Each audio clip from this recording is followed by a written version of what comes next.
हरे कृष्णा। भगवान श्री कृष्ण के जन्माष्टमी की हार्दिक शुभकामनाएं सभी भक्तों को। तो भगवान श्री कृष्ण का आविर्भाव क्यों हुआ? श्रीमद् भागवतम में कथा आती है कि धरती माता अनेक अनेक दैत्यों के प्रकोप से, दैत्यों के अत्याचार से दब चुकी थी।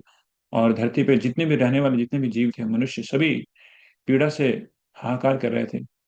उस समय धरती माता एक गाय का वेश धारण करके ब्रह्मा जी के पास जाती हैं और वहां पे गुहार लगाती हैं कि हमारे ऊपर में जितने इतने सारे जो राजा के रूप में दैत्य लोग निवास कर रहे हैं, जो कि सभी कंस के नेतृत्व में, जैसे प्रलंब, केशी, संबरा, नरका, ये सारे बड़े बड़े असुर राजा के रूप में मेरे ऊपर अत्याचार कर रहे हैं। तो इस स्थिति में, है भगवान, हमारी रक्षा कीजिए। तो ब्रह्मा जी ने बोला कि सृजन का काम तो मेरा है, लेकिन मेंटेनेंस का काम तो भगवान कृष्ण का है, भगवान नारायण का है। तो चलो नारायण के पास चलते हैं। तो वो पहुंच गए कहाँ? क्षीर क्षीर सागर में, विष्णु से मिलने के लिए।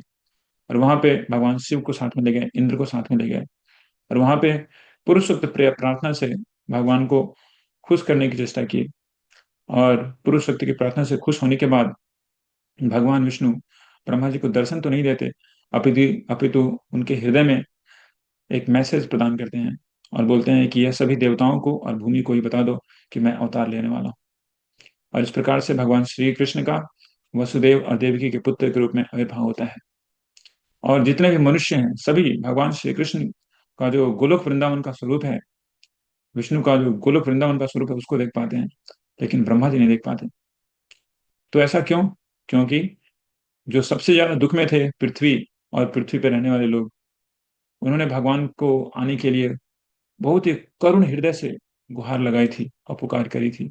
इसलिए भगवान श्री कृष्ण ब्रह्मा जी के द्वारा नहीं देख पाए, बस सुन पाए ब्रह्मा जी, लेकिन पृथ्वी के जितने भी मनुष्य और पृथ्वी माता भी भगवान श्री कृष्ण के चरण कमलों का स्पर्श प्राप्त कर सकी, भगवान का आविर्भाव की लीला देख सकी। तो इसी प्रकार से हमारे जीवन में अगर बहुत सारी समस्याएं आती हैं, तो उन समस्याओं को हम भगवान कृष्ण को अपने हृदय में प्रकट करने के लिए उसका व्यवहार कर सकते हैं। और इस प्रकार से भगवान श्री कृष्ण का प्रत्येक मनुष्य के, प्रत्येक जीवों के हृदय में आविर्भाव हो सकता है।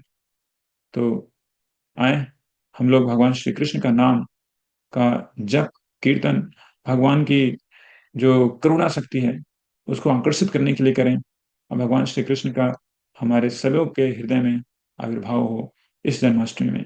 हरे कृष्ण।